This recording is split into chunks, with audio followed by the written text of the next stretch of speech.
All right, well, while we're here, we got to do an intervention video. We got the man himself who's going to give us a score from 1 to 10 on this one. This was at the Jimmy Kimmel show, a taping of the Jimmy Kimmel show with Vice President Kamala Harris here. And some people stood up and interrupted the taping. So let's go to the video.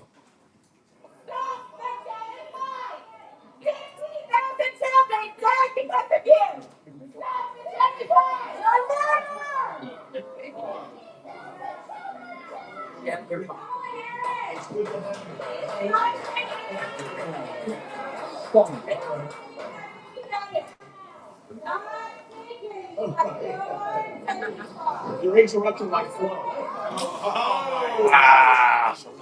Jimmy Kimmel, you're interrupting my flow. So what I teased earlier, right? What would you do in a moment of such injustice, of such atrocity, when people stand up to protest that? You say, you're interrupting my flow. And look what he does here.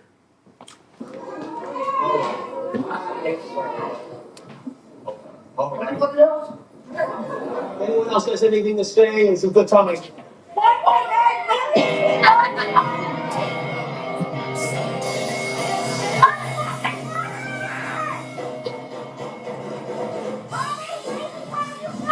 Just so you know, that's not pre-recorded music. That's the band. He queued up the band. He told the band to play over.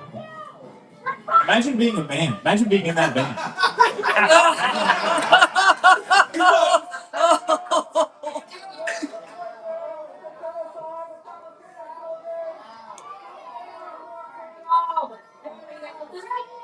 No problem.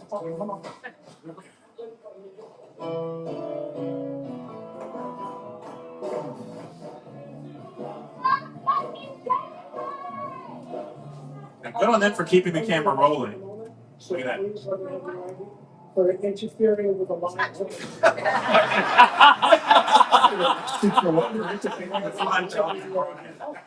You're under arrest. That's all you need to know.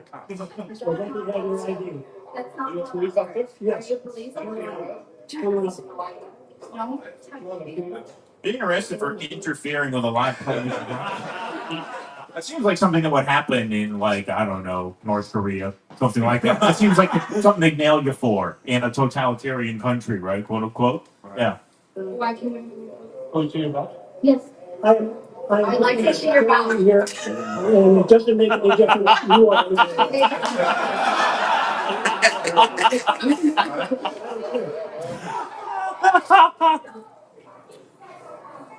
Hey, stand up. They're locked in.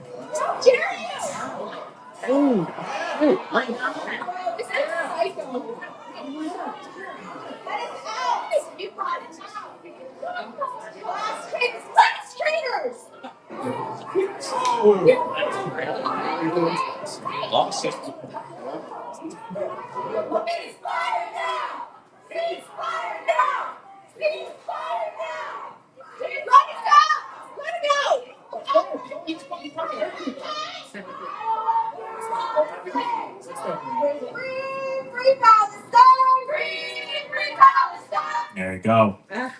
So, I don't just toss to Jose and ask him what he thought of that. I don't just say this because you're here, Jose.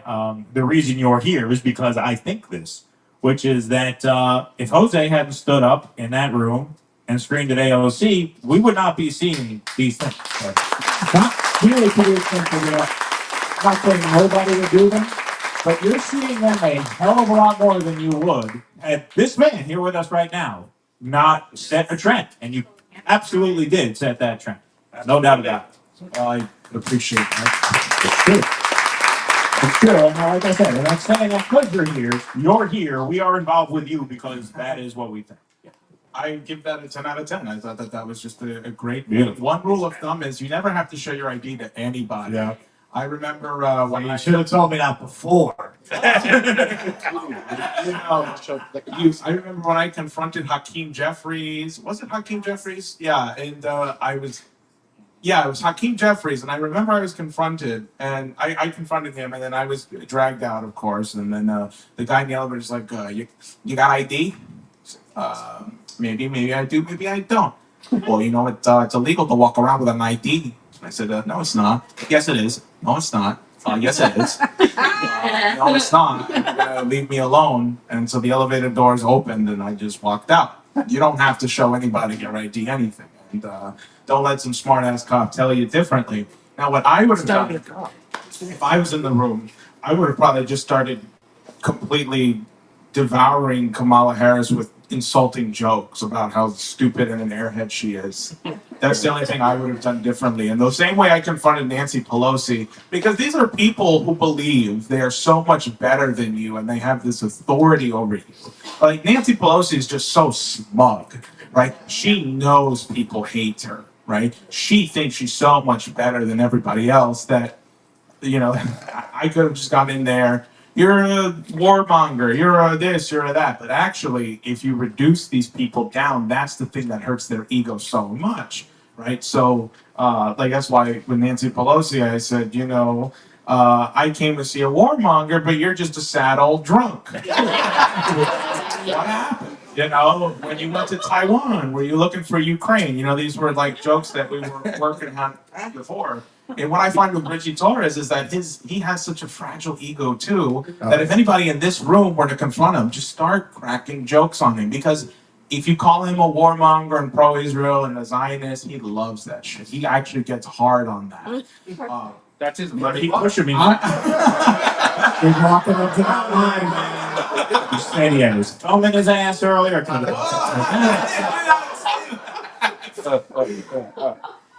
You can just, I don't know, like, well, go on. I'll give you my intervention tip. Don't check a bag. Oh, yeah. Don't check a bag. Well, it can keep you there by not giving you the bag. That happened to me when we did the intervention at Temple of Action. Do not bring a bag. Because chances are, if you're going to see somebody that's worth intervening on, they're not going to let you bring a bag in.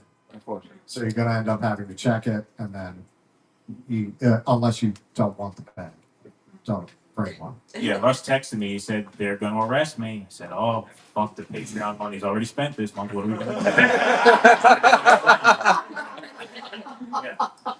And then Russell asked them on the way out, what about my book? I was bad because Matt Al wrote a book on fashion zone. Oh, we all got a free copy, yeah. And we all got a copy. I said when they were taking me out, I was like, what about my book? Goes, fuck your book. It's funny because my in-laws who live near us, they watch my two boys when I do the daytime shows. So I go to drop them off like a few days after you had done that. And my stepfather-in-law hands me Rachel Maddow's book because he had just bought it. And he said, hey, you may want to talk about this on your show. You know what I mean?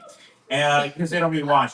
And so I said, yeah, that's a good idea. It's interesting. You know, I'll let me give it a read because I don't want to tip them off to what the show is and piss them off because if I'm not on good terms with them. I don't have childcare. I can't do a show. So I'm like, yeah, no, looks great. I'll look into it. Yeah. No, she that was really that whole event. It was a master class in what a devious and effective propaganda she is, and how slippery she is. Because Jose, we did this on the 2:00 show. Jose had no patience for it. He told me when we coordinated how we were going to do it. He said, yeah, I'm not listening to her read that bullshit book. As soon as she starts, I'm going. She was half a sentence in. Rachel! That's a guy from the Bronx. I'm not here to read your boring book. Yeah, You know, full Bronx style. Now I waited another hour until she was like doing a Q&A with Ben Stone. That's a guy from Queens. Yeah, I waited for my moment. But watching her for that hour was actually worthwhile. Gave you a lot of insight into what she does. And she was so slippery because she never directly said, yes, these protests are anti-Semitic. Now she probably would, but they hadn't quite figured out the narrative yet.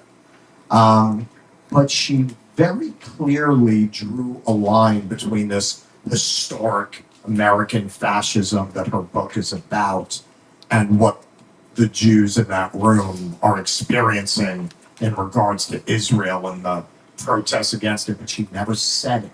She never directly said anything you could pull a soundbite from, but she made it very clear that she was in empathy with that point of view. And she talked about dangerous foreign leaders. That's why my first thing I said to her was, is Netanyahu a dangerous foreign leader? But she says that without ever saying exactly what she means. And the MSNBC Kool-Aid drinkers in the audience, they can fill in the blanks on her. She's very slick. I think that's our show, folks. Thank you so much for being here tonight. I really appreciate it. Thank you all very much. Who's missing Jeff? Let's get Missy next to you. What country over there? That's behind me. Thank you very much, everybody. Appreciate you all very much. Please clap.